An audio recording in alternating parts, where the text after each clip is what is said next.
moving forward.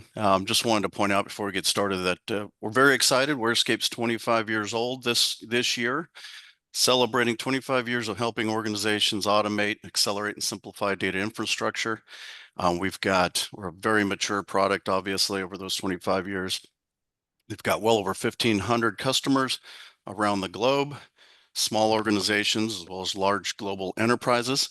You'll see this number quite a bit, but 8 times developer output. Some folks say it's even greater than that, depending on your skill level. And it's all about ROI. We automate the routine steps that slow developers down and increase productivity significantly.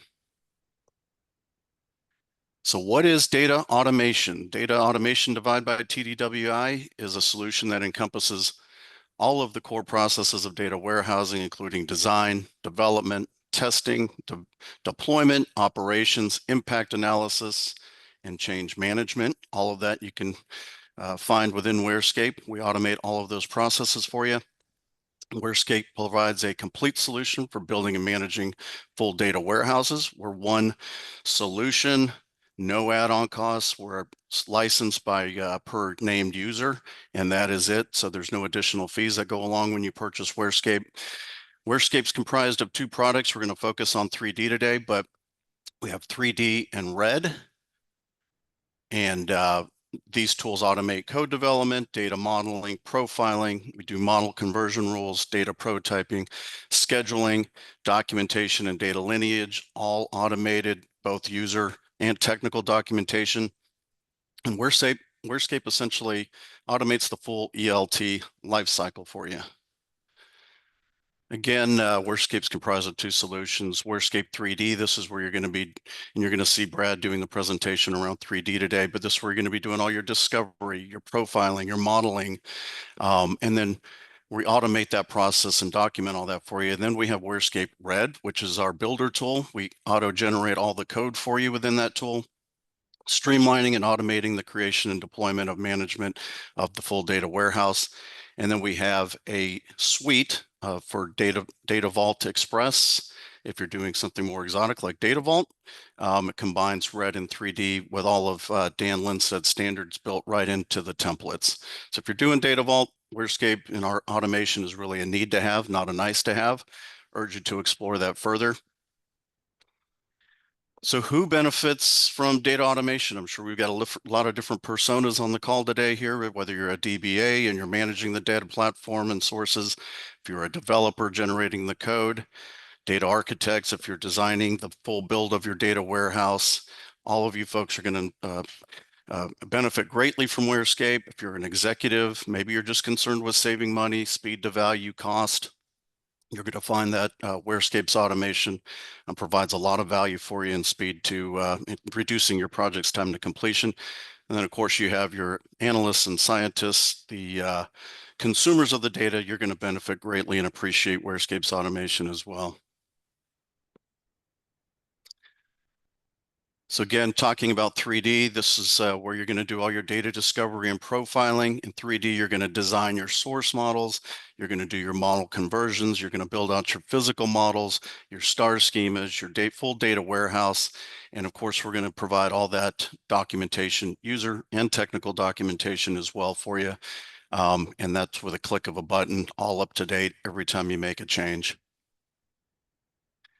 So with WhereScape, we eliminate 95% of the manual coding from the data management process, increasing your development team's productivity by 8x. Again, 8x, you see that number a lot, but depending on the skill level, a lot of our customers come back to us and tell us it's far greater than 8x, especially if you're doing something more complex like Data Vault. But we complete the development projects in a fraction of the time. There's no more errors in debugging.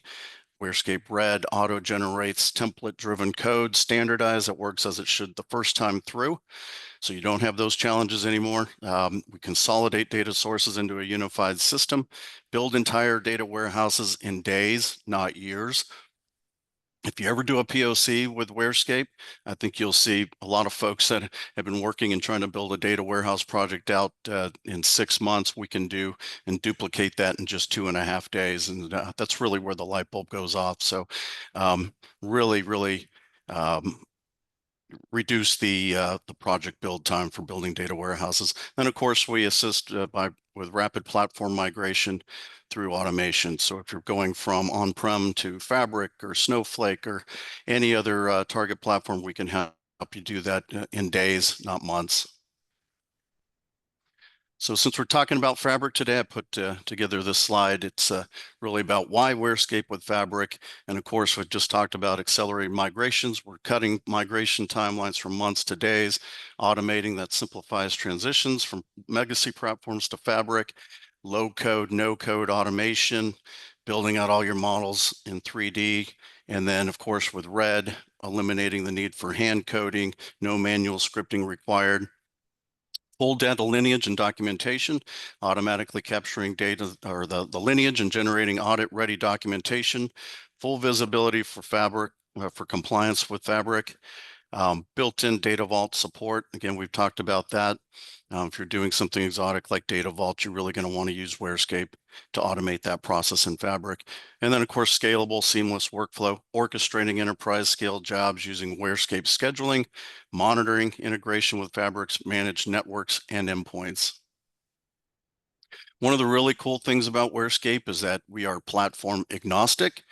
We don't really care what target platform you're on. We support that. So we obviously know that companies overhaul their data platforms every 5 to 7 years.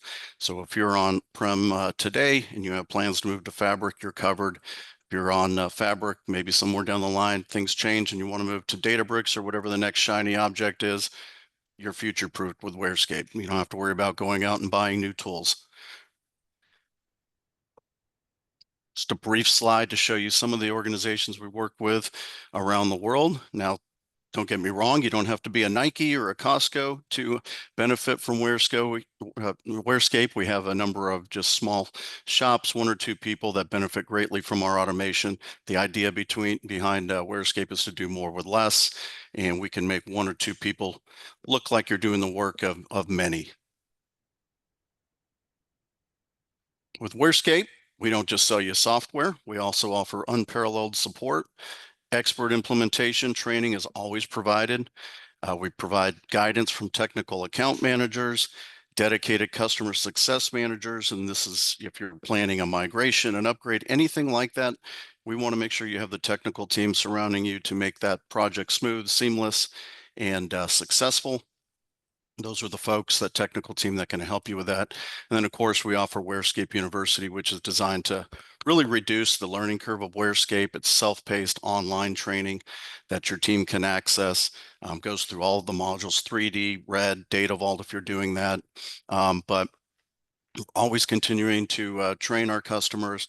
We do free monthly training sessions, webinars like we're doing today. We also do hands-on labs, just a number of ways to ensure that the team's getting the most out of WhereScape and is very successful.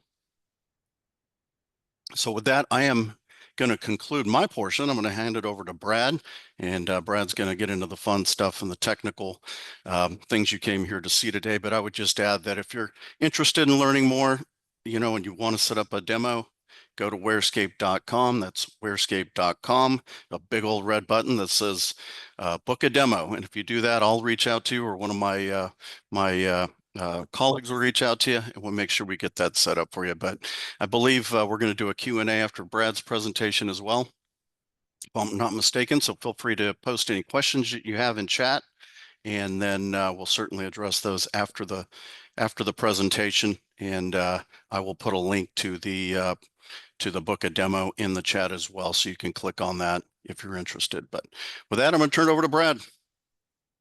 Cool. Thanks, Matt. You bet. Let me share out my screen.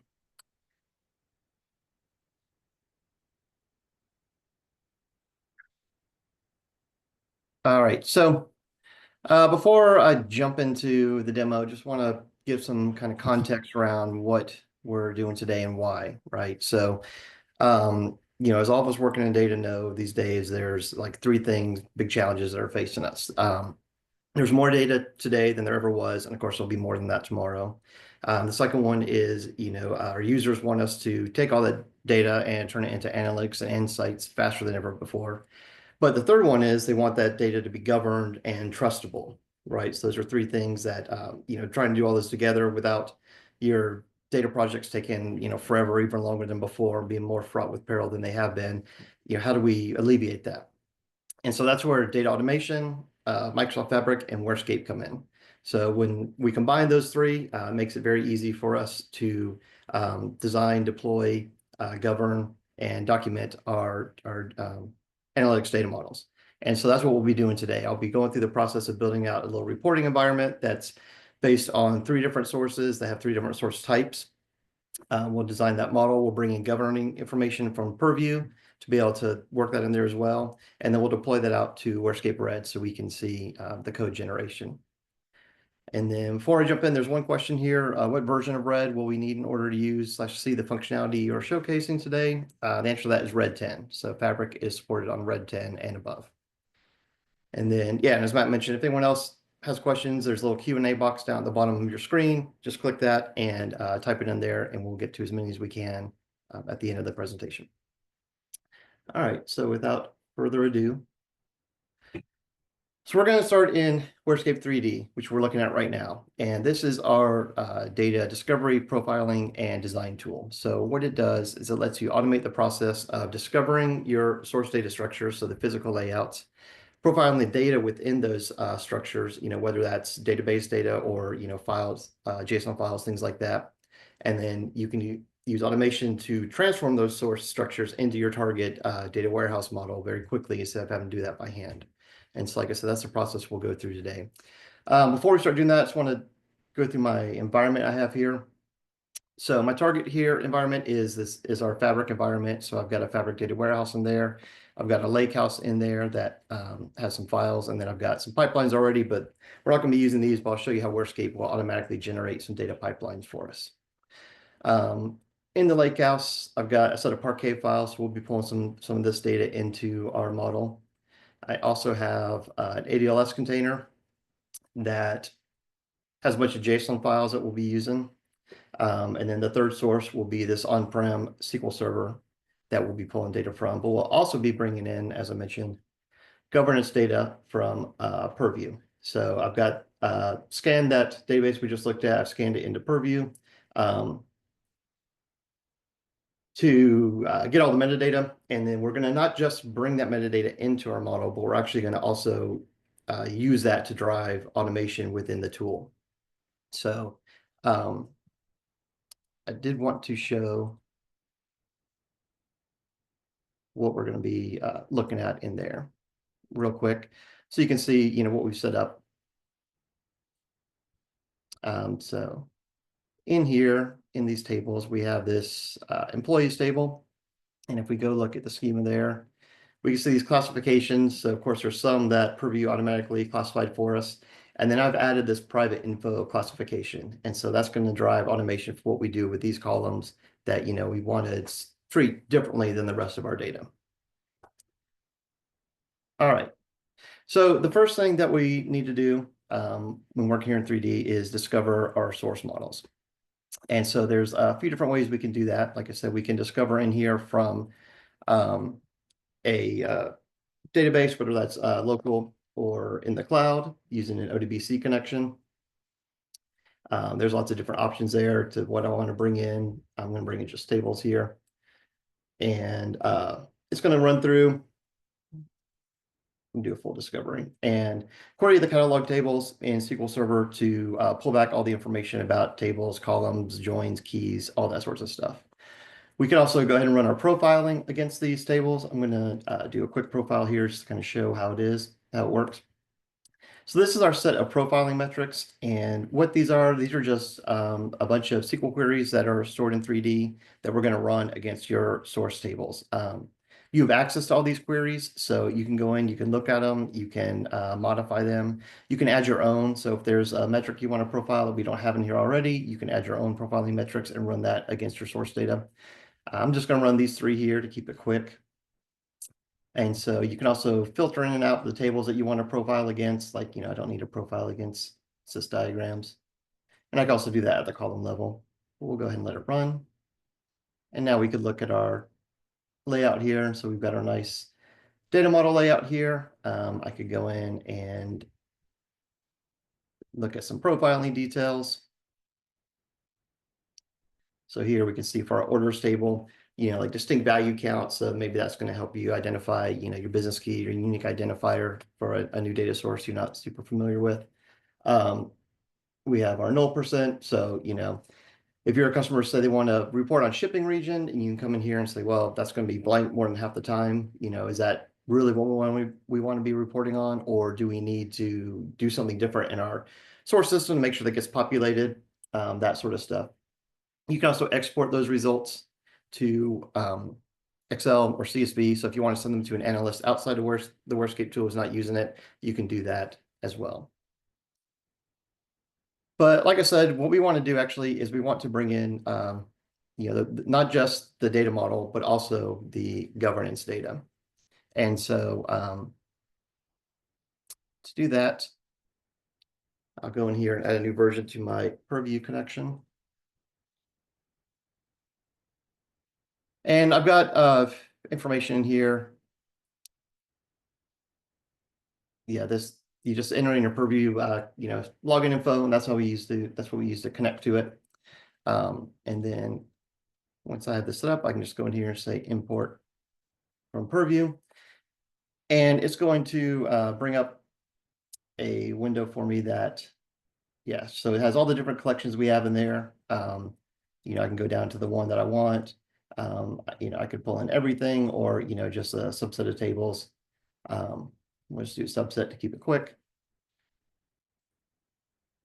And so now we have those tables in here. If I went and look at the employees table, at those columns, we'll see, we brought in the classification for the private info, and then the other classifications that Microsoft automatically added. All right. Then we also have our file sources, the Parquet files in OneLake and the ADLS files in, or the JSON files in ADLS. And we can kind of go through the process to discover those as well. So what this is going to do is bring up our browser to, in this case, to ADLS. I can go in and I can find the files I want. So let's just bring in a couple little ones. It's going to go through, show me the file, make sure everything looks okay. And then we get this window where we can tell it what we want to bring in. This is very simple in JSON here, but if it were more complicated or nested, maybe you don't want to bring in everything into one table. Maybe you want to break it up into separate tables. So you could bring in just particular nodes that you want. In this case, we'll just bring in everything and we'll do the same with territories. And now we just got to tell it where we want it to go.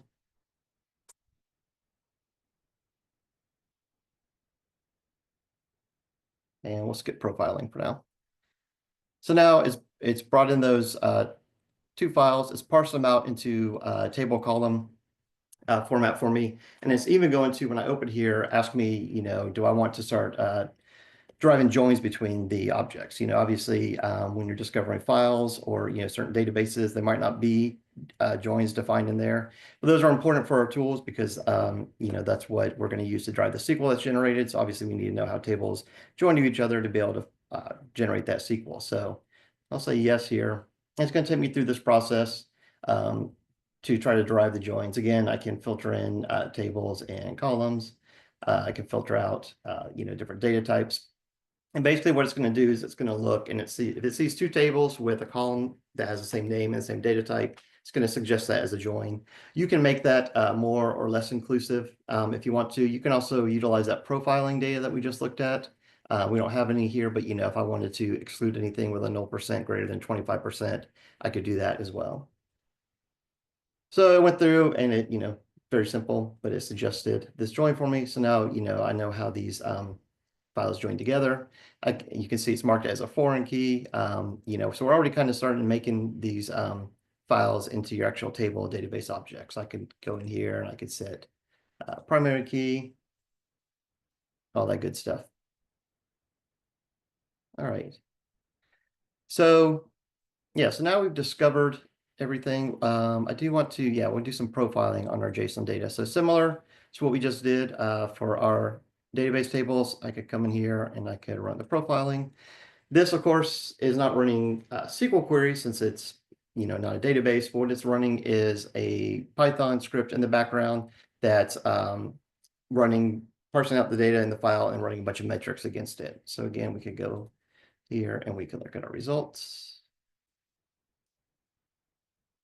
And so now you can see, this was a full profile here. So we've got all sorts of different profiling options. So that's one thing that I think is really nice is, being able to profile not just your database data, but also your file data, wherever it's coming from and whatever format it's in. But now that we have our sources imported, we understand them, we know what we want to do, it's time to start building out our Star Schema. And so to do that, I will just click this Create Star Schema button. Put it in the multi-source area, call it demo. And I like to, instead of going through this step, I like to just open up my blank canvas here. So blank, except obviously you see the dim date here. We automatically add a dim date to your models here, as well as we build one out in your warehouse when you install RED.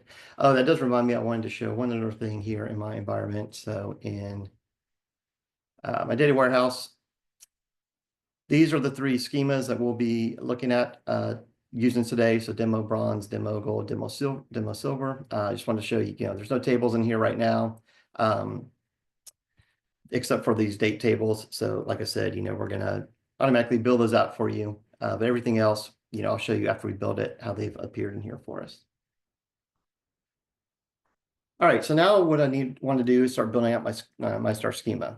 And so to do that, I just start dragging and dropping tables from my different sources. So first we'll start with the fact table. We want to base that on our orders table. All these sources are based on the SQL Server Northwinds database. So if you're familiar with that, this all look very familiar. I'm going to grab this from my Purview section so I can get any good data governance info that's in there, pull it in. Till I want it to be a fact table. And so now it's created this fact orders table. You can see that it's brought in all the columns from the orders table. But also added a little metadata column, this update date time.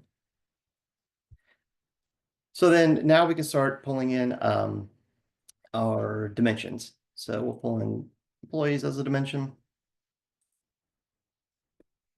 And so you can see, it did this join automatically because these are from the same source and we set up the join, so it knows how to join those two.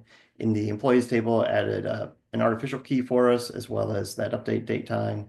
And again, if we go into the properties here, we'll see those classifications are coming through as well.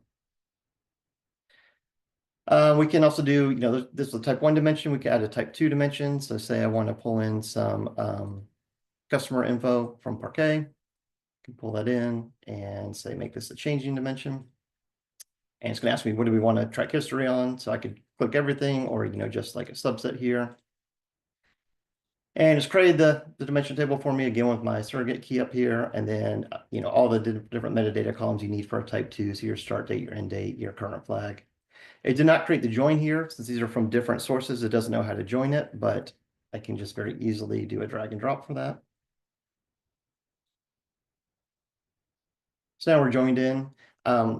These little colored blocks here, they just kind of color code to tell you what type of column these are. So like red means artificial key, blue means business key, yellow and gold, or the gold ones here mean changing attributes. So you might be wondering, well, how does it know the business key is for this data since it's coming from a file? That's where you can go in, like I said, and you can assign primary keys and things like that to the file structures, and then they're going to flow through as business keys. So that's pretty nice. What else? So, you can see here we have some date columns in here: order date, required date, ship date. So we want to add some date dimensions to that, but we don't want to reuse just dim date over and over. We want to do role-playing dimensions. So for that, we can come in here and we can create a view very easily. So I'll say create view. And now we're going to try to make, everything that we're doing here in WhereScape is trying to make things faster and easier for you. So we'll make it very easy to add in, some more info into the names. We'll call it dim order date, call it dim order date key, change from calendar date to order date. And then I want to change cal and all these other columns to order. That could take a while, with all the columns we have here in the date table, but instead I can just say remove cal, add order. And now you can see it's made that change for me automatically. Click OK. And so now I've got my view, my dim order date view. And again, I can join it. It doesn't know what to join on. There's many dates, so I'll just tell it join order date to order date. And so now we have that dimension in there. I can go ahead and I can hide my dim date table because we're not going to be actually using the table, just the view. And I can lay things out a little bit nicer. So we've got the beginnings of our star schema. I want to bring in one more dimension because I want to have a table that's loading from two separate sources, right? Right now we've got two sources coming in, but they're just kind of landing separately. So I'm going to create a shippers dimension. And so this is going to load from both SQL Server and from my JSON files. And so to do that, what I dragged it in so it knows that it's going to pull from that SQL Server. But I can also go in here, go into source mappings and add another what we call source mapping. So you can see here we've got the first one that's pointing at my table. I could rename this, to reflect that better. Then to add the second, I just tell it I want to add a new set. We'll call this one JSON. And so it gives me my target. I can go and browse to my source that I want to pull from. And now you can see it's brought it in. It's auto mapped things that have the same column name. If it didn't, it'd just be a drag and drop type of process to do that. And so I can say OK. And so now I've got that dimension as well. So now we've got our star here, and we can see, we're tracking the data lineage. So you can see here in the source column where all the data is coming from. The 2 here in dim shippers means that there's multiple sources. So you would need to actually go into the source mappings tab to see what they are. But we don't want to be loading directly into the dimension tables. There's a couple other levels we want to go through first that we call load and staging. These are akin if you're doing medallion architecture to your bronze and your silver. And then, of course, the star schema is the gold. So the next thing we're going to do is we're going to add in those levels. Before we do that, I wanted to show we can also go in here and we can trace our table source, in graphical form, so we can see the data coming from that source table into our target dimension. This one that's got multiple sources shows them coming in and then both going into that dimension. And we'll look at these again once we've added the extra layers to see the changes that they made. Before we do that, though, I do want to do one more thing here, and that is to finally utilize that governance information that we brought in. So as you recall, we've got some columns here in this employees table that are private info. And what I want to do is I want to spin those out into their own dimension called dim employees private. So there's a couple ways I could do that. I could come in here and I could, create a new table by dragging the columns in, one by one, which, is kind of tedious, can take a while. I could drag in the whole employees table, give it a different name, and then go through and start deleting the columns that I don't want. But again, depending on the number of columns, that can be real tedious. But what I've done is I've created what we call a model conversion rule to do this work for me. And so the model conversion rules, or MCRs, as we call them, are really the secret sauce behind 3D. And they're what's making the magic happen when we go through here. What they do, kind of at the high level explanation, is they're going to look at the tables and columns, the different aspects of them, the different attributes we've set up, and use that to perform actions on them. So like a real basic one, if I wanted to, at the end of this, add a semantic layer of views on top of everything, I could do that. So just with a one click, it would create a view for every table. If I needed to rename things, so if I want to change anything ending in date to end in _DT, I could create a rule that will go through all the columns and do that. If I wanted to make sure there's an underscore before ID, I could do that sort of thing. There's lots and lots of stuff you can do, as you're about to see here, what I'm going to do. So like I said, I've created this model conversion rule called split out private info. I've got a whole bunch in here. There's another one I created to help clean up the information coming in from Purview, because like the labels had a lot of more information than just the table name that we wanted. It's like cut that off and that sort of thing. So I'll just tell it to run that. So this is, showing that it's run. You can go here and see, what all it's affected. If there's errors, you can click on that and see what the error is. But so now you can see we've got this dim employees private table with its surrogate key. It's got the business key as well as those private columns. And if we go up here to dim employees, you can see now those columns are gone from here. So need to just join that.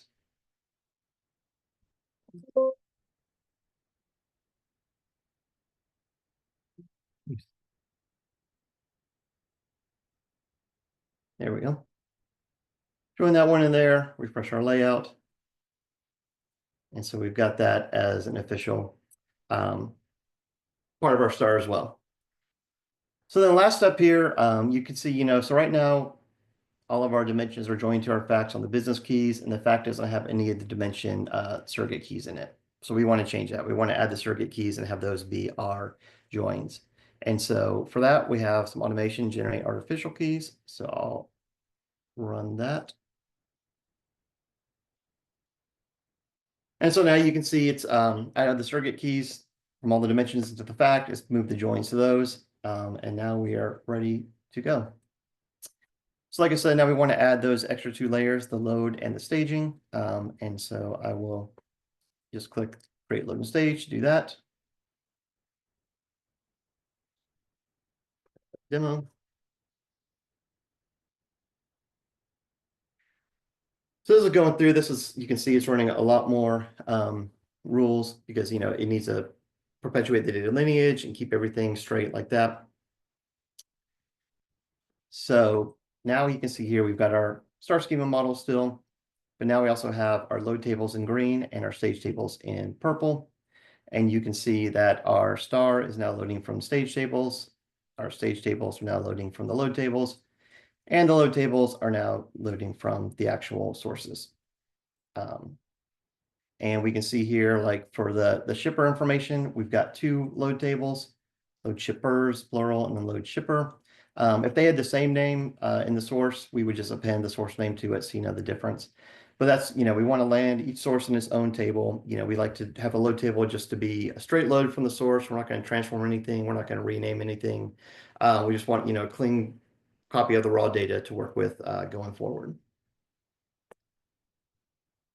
So then, yeah, once we have our star created and our load and stage and everything set up, we could come in here also actually, and we could add a transformations in here as well. So, if I wanted to come into customers and make company name uppercase everywhere, very simple transformation. But for the purpose of the demo, I'll go in here to data transformations, tell it I want to create a new transformation. I tell it what column it's going to be on, and then I can go in here and I can find functions, so I don't have to type it, like we said, we're low code, no code. And so you can see here it's got it in there, and it's showing me what it's going to use in its select statement to move the data. So that's one way you can do transformations. You can also do them in red after you've exported, depending on just how you want to do it. Sometimes if there's lots of business rules, it's easier to implement that in red. What's nice though is that we have bidirectional sync between the 2 tools. So if I make changes in red, I can sync those back into 3D. And so to keep my model, up to date and in sync with what I've done over there in red. So then the last thing we need to do before we send this over to red is this prepare for red step. And so this is going to do a couple of things. So first, so far, we've been database agnostic in here. We have these data types in these tables. 3D kind of blurs the lines between logical and physical because we've had these data types from the beginning.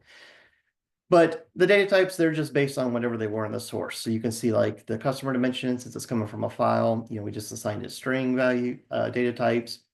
But our tables have varchar and things like that. I think, you might have an identity column, things like that. And so what we want to do is we want to transform these data types into what they're going to be in the target. So what we have is we have data type mappings in the tool from pretty much everything to everything else to do that mapping for us. So you can see here, I've got one to map the file data types to Fabric and also one for SQL Server to Fabric. And then you can see, we've got tons of other ones for everything else. So that's the first thing I'm going to do. Change those data types for me. You'll see also some of these data types that start with TGT.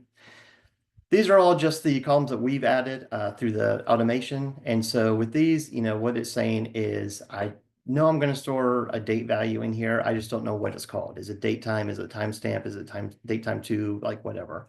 So these are going to get replaced with the appropriate data type as well. So let's start this process.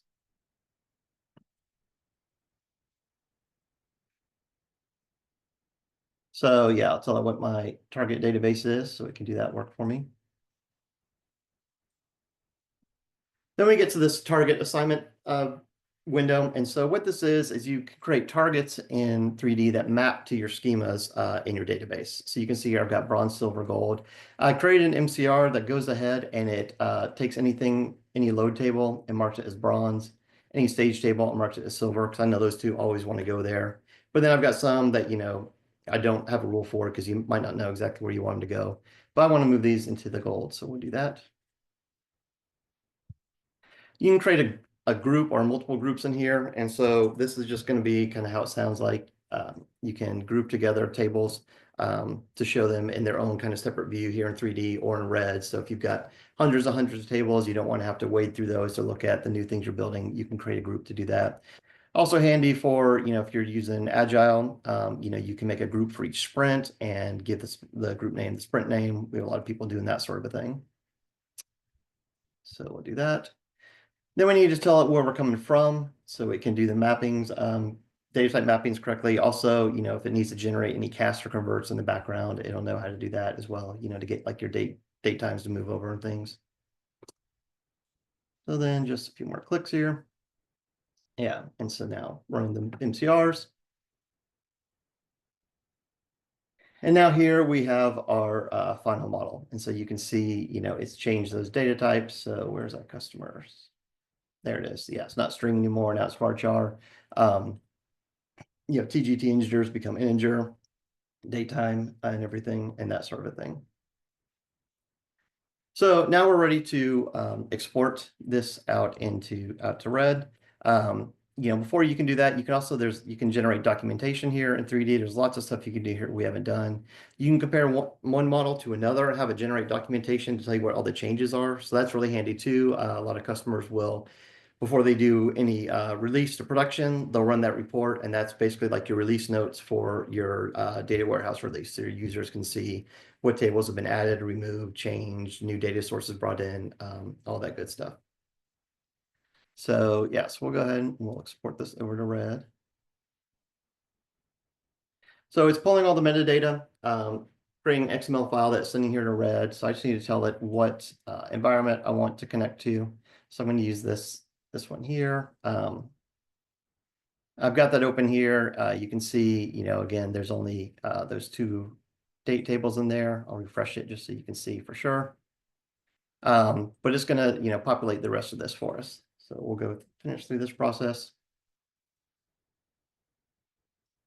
So when you're doing a deployment, whether it's from 3D to RED or doing it, from dev to test to prod, whatever, the first thing that the tool is going to do is it's going to look at everything that you're deploying and then compare it to where you're deploying it to. So it can know if things are new or if they exist already. So if they're new, it's going to just generate create statements to create the tables in the target. If things already exist, it's going to generate alter or modify statements to alter the tables in place, right? We don't want to lose all the data we've been loading into DIM customers for the past 10 years because we added a new column or something like that. So that's what this is doing here. Everything is new. You get a bunch of options, of course. WhereScape has tons and tons of options. So you can customize everything to what your environment is. The tool was originally built by data warehouse consultants, so they knew that every warehouse is different and you need to be able to be ready for anything. So for example, the load tables, those actually are going to get dropped and recreated if they already exist because that's transient data. By default, they're truncate reload. But if you don't want to do that, you could change it so that it changes in place, just like it does the DIM and the fact tables. You can also, if you don't want to actually deploy the objects into your target, you can have it instead generate a DDL file with the scripts for everything that you could then review or send your DBAs to implement, that sort of a thing. I'll just take the defaults. And then we have targets in red as well. So we want to make sure we've got everything mapped correctly. And so now it's going to deploy. So this is going to take a few minutes because it's, creating a bunch of objects. It's creating a bunch of code in the background, but I do see we have some more questions. So I'll go through some of those while we're waiting for this to finish. So first question, are you sharing data back and forth with Purview or simply ingesting? Currently, it's just ingesting. I think when we put this functionality in, Purview did not have an API to send data back to Purview, but once that's available, then yeah, we'll get the export functionality built in as well to be able to go back and forth. What if you wanted to normalize the stage tables further? That's a great question because one thing WhereScape supports a bunch of stuff, but we don't force you to do things a certain way. So actually, if I come in here into red, so this is our red development environment real quick. On the left here is our object types, all the different object types that we have automation for. On the right is where we can view our source and target data. Middle top's where we do our work. Middle bottom's where we see results. And so you can see here, we've got our load tables, our stage tables, our facts, and our dimensions. But we also have types for data vault if you're doing that. And then we have these other types, data store if you want to make an operational data store, third normal form, so you can use that if you want to really normalize things. And then you can just build things the way that you want them to, right? I mean, we have these specific things because we have automation specific to those, but you're not locked into that. You can build whatever you want, however you want. You could do everything in the stage tables so that they're completely open. You can do what you want to them. So you're not locked in anything. If you want to normalize further, you can. Okay, so now we're finished. So we'll pause on the questions for now, and we'll go look at what we have. So if I refresh now you can see we've got that group we created. We've got a bunch more objects built out in here. We can see them here in our group, everything that we've created. And let's see if I go over here to Fabric and do a refresh. So we can see those in here as well. Now those tables are showing up. So we've created the tables in Fabric. We generated the code to load them. We haven't actually run that code yet, because we don't know how long that code's going to take to run. So we don't want it to be part of the deployment if it's going to take, 6 hours or something. But you can go in here and you can look at the code, that's been generated. And basically what it's doing for most tables is it's generating a Python script that's going to connect to Fabric and then send SQL queries for it to run. So all the processing is happening in your target environment. We're not pulling data out, running it through ours and putting it back in, anything like that. So, and also we're not a bottleneck for performance. That's going to be dictated by how you have your target environment set up. The one difference I have here in this environment is for that load customers table. Since it's the Parquet data in OneLake, I'm going to actually have it create a pipeline for me. So I'll go ahead. It hasn't created that pipeline yet.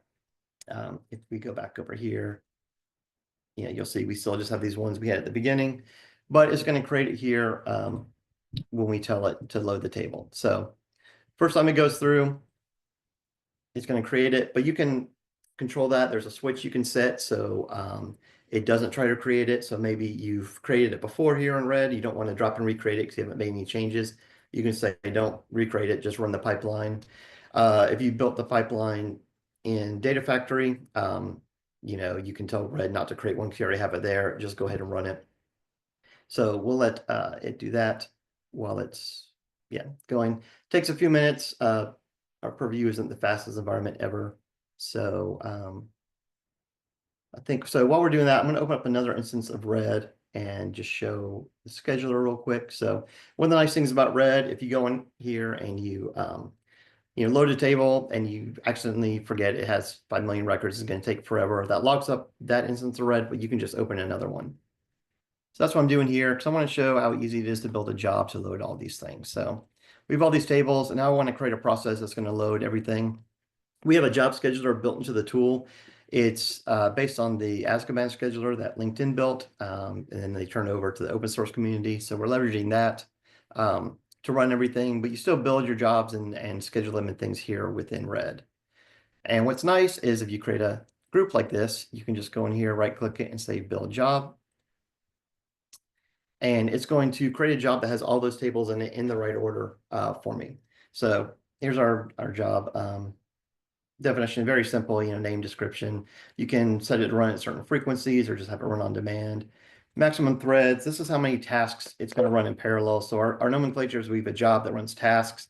A task is basically just a table that we built out here in Builder, but it can also be things we've got built-in tasks like if you want to drop all the indexes before you do your load, if you want to run statistics afterward, if you want to truncate your load tables after you've used them so you don't use that storage, you can do all sorts of stuff like that.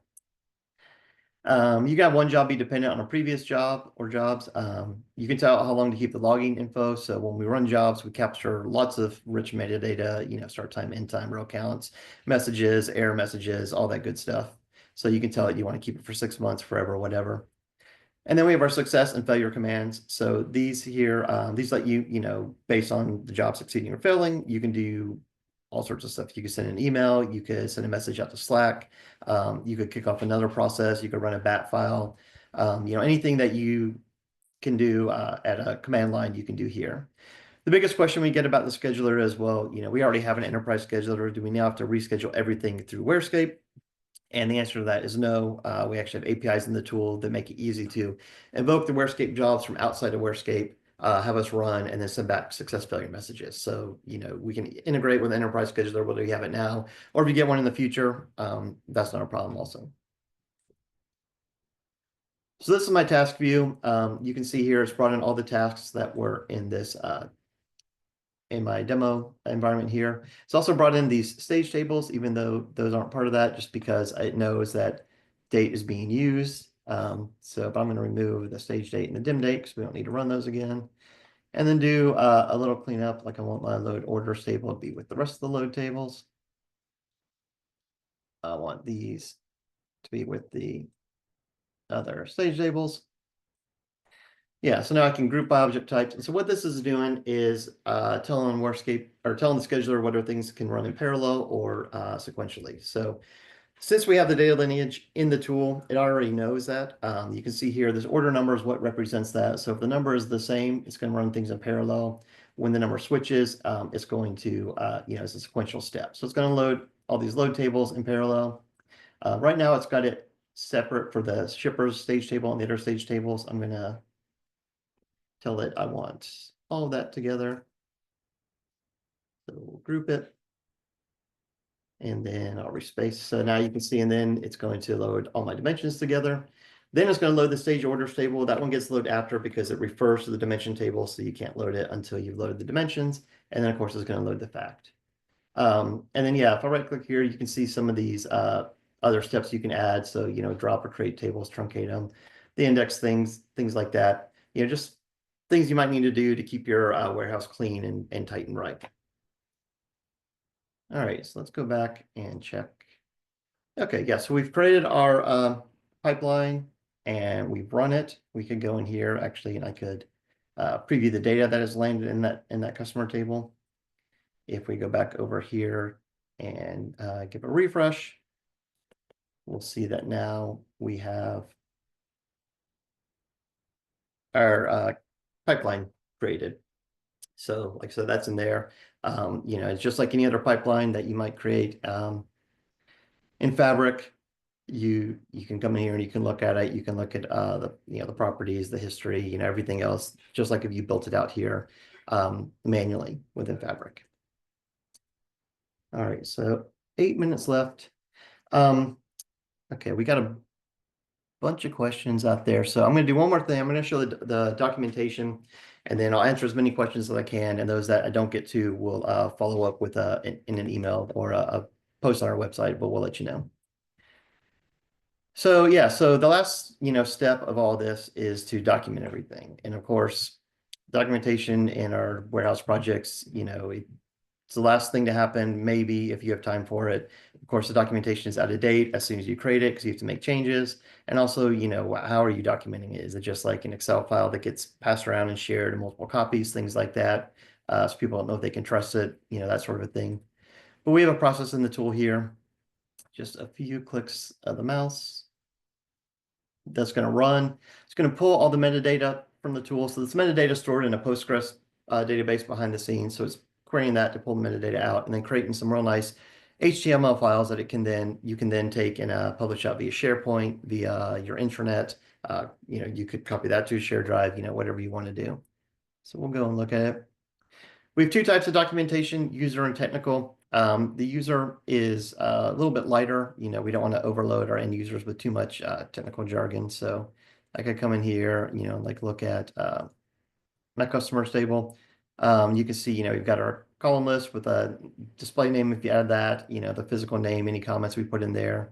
You can see here employees.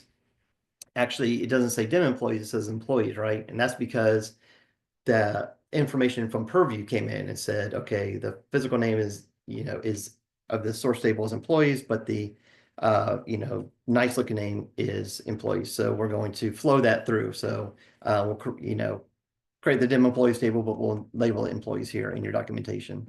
And you can see kind of same thing here in the display name versus the column name. And of course, you can control these display names manually if you want.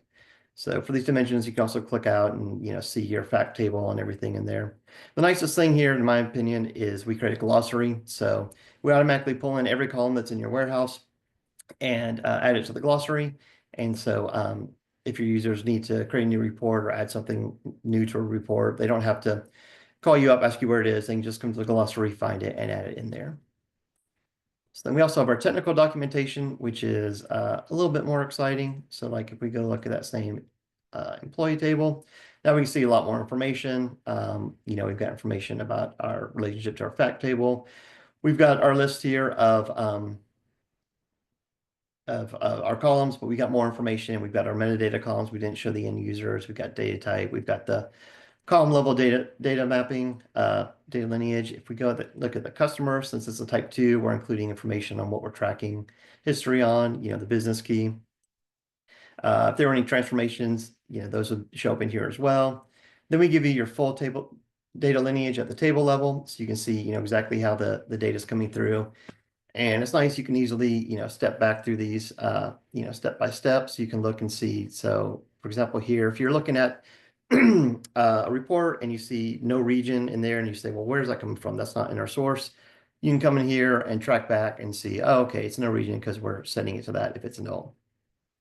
Our shippers dimension, remember that had 2 different data sources, so we can see that here. And we can track back, either one of these as well. All right.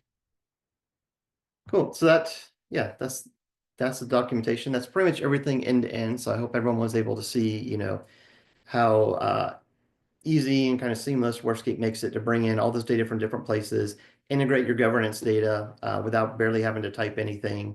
I don't think I typed anything this whole time, but you can leverage all your Fabric functionality you have, like the pipelines, things like that. As they add new functionality, we'll of course support that. So it'll just get better and better. And using WhereScape, you can do things way faster. So if you're looking at Fabric now, if you're already using it, if you want to migrate from your on-prem to your cloud database, whatever it is, I think WhereScape will be a really big help. And as Matt mentioned in the beginning, we're database agnostic. So while this was focused on Fabric, if you're Snowflake, Databricks, Teradata Vantage, whatever, we can support that as well.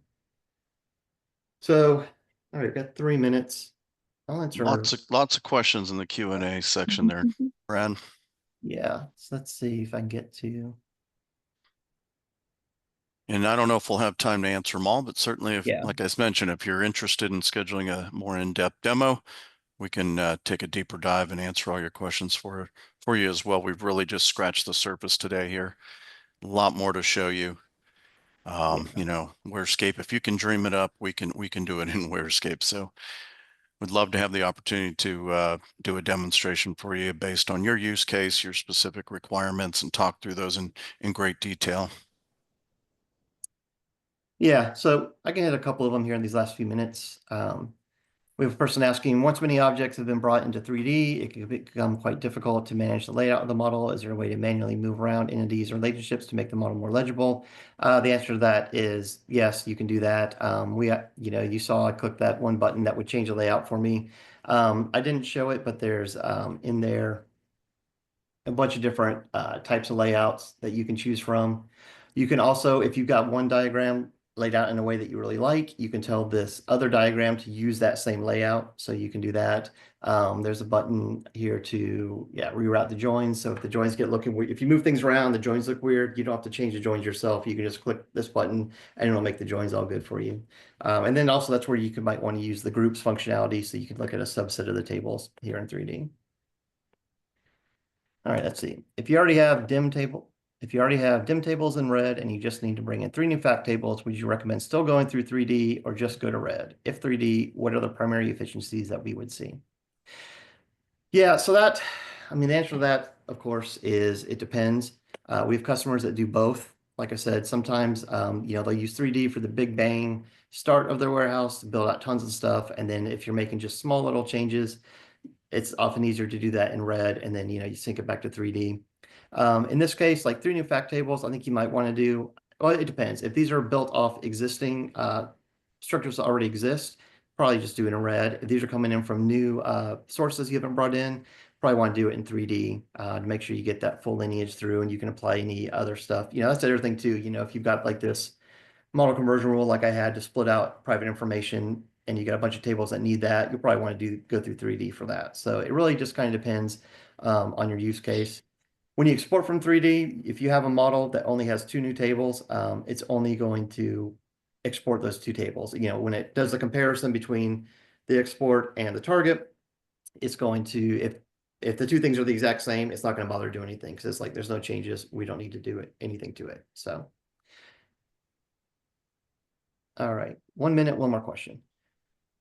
Let's say I have a table, but want to test some new transformation and or apply new logic. Can I duplicate the table or create a new version? Yeah, the answer is yes to both of those. So yeah, I could, like we saw with creating the extra dim employees table, I could bring in any table I want again and make it something in here.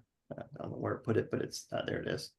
You can also, make a copy of the version. So if I can do quick copy and say demo 2. And then now I've got a copy of it that I can work with, and I still have my original version as well. We also have functionality in here to compare the models together. So once you made changes, if there's a lot of changes and you don't know what the changes are, you can run that comparison to see what those changes are. And that brings us right to noon my time. So Matt, I'll let you wrap us up real quick. But thanks everybody for joining my demo. Thank you, Brad. Appreciate it greatly. Great job as always. Again, everybody here, we really just scratched the surface. I think to take a deeper dive, reach out to us, or you can go to wherescape.com, click on the demo. One of us will reach out to you, but we can talk more about how you would export 3D models into RED and talk about the code generation, building up the data warehouse in RED, and just take it a whole step further and go through the whole end-to-end ELT process for you. So appreciate your time. And we look forward to continuing the conversation with you, and we'll be reaching out shortly to talk about next steps. Thank you so much. Awesome. Thank you all. Just a Everybody. reminder, we will send out the recording once it's complete, and then Brad will answer your questions that he did not get to, either via email or we'll put a blog post on our website, which we'll send out to you in email as well. So thanks both Brad and Matt and everyone. All right, thanks everybody. Have a great Take care. day. Bye-bye. Bye-bye.